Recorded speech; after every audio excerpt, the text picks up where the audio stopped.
Hey, I'm Christina, and today I am presenting to you the political influence that Dmitri Shostakovich had with his 5th and 13th symphonies. So, before I get into this presentation, I just wanted to say that amidst my research, I have talked to a lot of people, and I'm actually very surprised by how many of them don't know how big of a role that politics play in music, especially today with our last presidential election. But here I have an example for you. This is a picture of Vladimir Lenin's photograph hanging in the Bolshoi Theater in Moscow, Russia. Just to give you a little bit of background on the Bolshoi, it was the home to very many famous premieres such as Tchaikovsky's Swan Lake and many other operas as well. This is a picture of a younger Dmitri Shostakovich. His life was filled with political unrest from the very beginning. Him and his family witnessed events such as the October Revolution, so he was always around a lot of death and instability of the government. Despite this, though, he was a sort of a late blooming prodigy. I'm using air quotes to describe that. His mother started giving him piano lessons a little later in life and quickly realized he had this amazing photographic memory because he could memorize very difficult pieces very quickly. So at just age 13, he was admitted to the Petrograd Conservatory, which is now known as the St. Petersburg Conservatory today. So, as I mentioned in the last slide, Shostakovich's life was filled with a lot of political strife.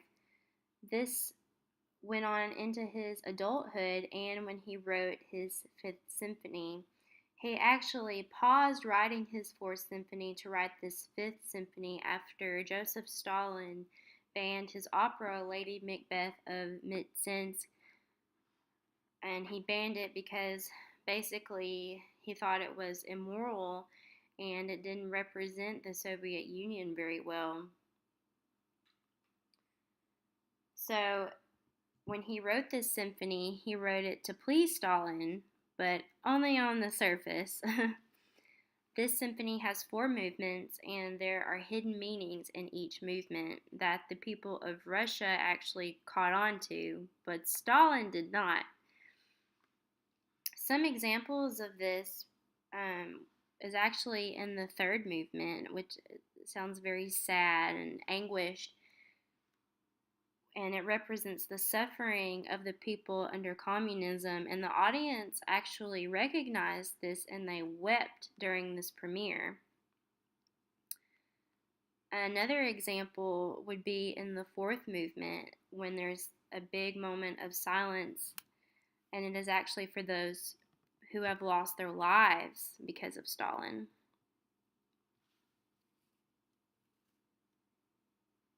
So after this was composed, it gave Shostakovich some relief from Stalin for several years.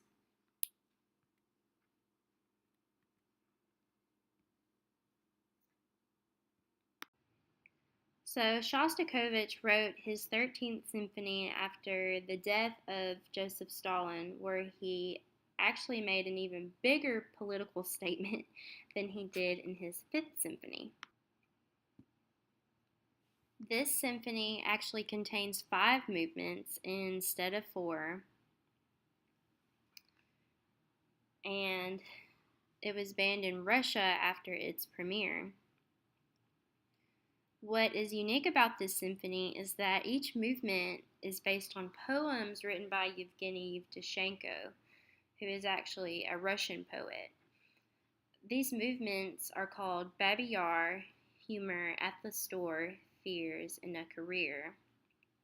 I personally believe that Baby Yar is the most moving out of all of these movements because Baby Yar was actually a place in Ukraine where over 30,000 Jews were murdered by Nazi soldiers.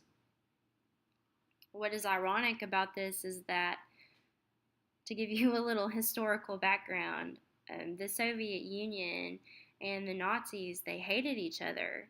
However, Stalin allowed these Nazi soldiers to come into Ukraine, who was also occupied by the Soviet Union, just to murder all of these people. And there has been no monument placed in remembrance of these victims like there was during the Holocaust.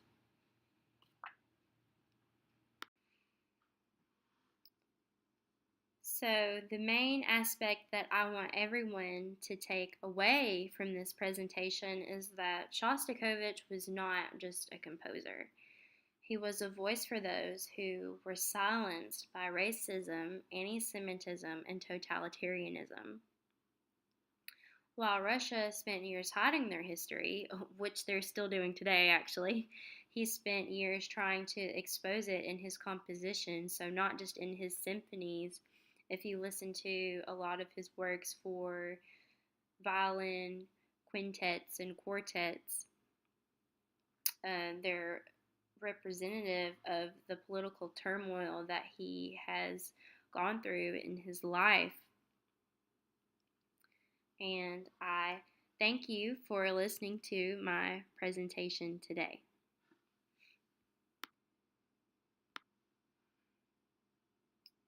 And feel free to ask me any questions you would like. Thank you.